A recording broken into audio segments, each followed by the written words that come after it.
Coaching approaches are all about believing that people have resources and it's worthwhile growing those. And nowhere is that more important than in persistent pain management. Tim and I got together as a team in working in the pain clinic. So these courses, teaching people to coach people living with persistent pain, are really close to our heart. But before I tell you about the course, let's hear from Lee, one of our lived experience associates. And we really believe in delivering these courses in partnership with people with lived experience. I think the main message is to get across that lived experience perspective, and it's the message I carry around everywhere is, stop telling us what you think we need and listen to what we need. Very often people living with chronic pain are the topic of conversation, but they're never part of it. There's a term that a good friend of mine uses, which is nothing about us without us. And we need to create communities of support. That includes prescribers, it includes your link workers, but it includes the people who are living with the conditions too. Peak health training it's so great because I think it's different, and it puts the care back with the person that you're facing, and it gives them the time, it gives them the space to process that lifestyle and behavioural change, which is so often needed to change your life around. Thanks very much, Lee. And that just about says it all, doesn't it? But in these last couple of minutes, I'll just tell you briefly about how the course runs. So having spent the last 10 years thinking about how we can get healthcare professionals from a wide field involved in delivering persistent pain really well, we've come to our latest iteration of this course. And what we know is that the pain science has changed massively over the last 5 to 10 years. So the first half day deals with creating a common understanding for everybody about the latest pain science and how to explain persistent pain to people. So everybody comes on the same first half day. Then teams are split into 2 second half days. If you're a prescriber, you focus on how to coach people at lower levels of activation, how to have those conversations around prescribing and deprescribing with people who may be struggling.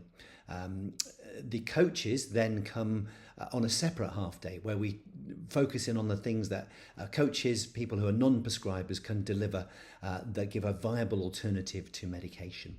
So that might be a nurse, it might be a health coach, a link worker, a care coordinator, anyone who's going to have a little bit more time to spend with patients. And then with the yellow box, you'll see what we do is we encourage teams to come back together, think about how they can work together as a team to provide what we know can be a much better alternative to pain management. And there's a huge amount of benefit in this for us as healthcare professionals enjoying our work and seeing the progress of patients.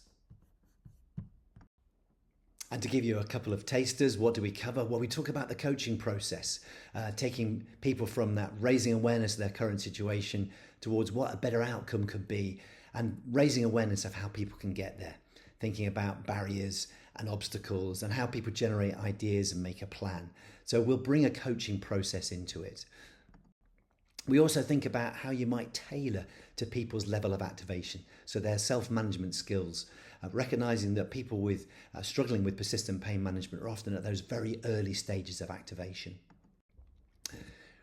I've mentioned that one of the key things is making sure that everyone's on the same page in terms of explaining and understanding pain. And we talk about this concept of the protective brain being really helpful for us, but the overprotective brain being really unhelpful. So we'll take you through that and make sure that you can explain it to both your colleagues and to the patients you work with.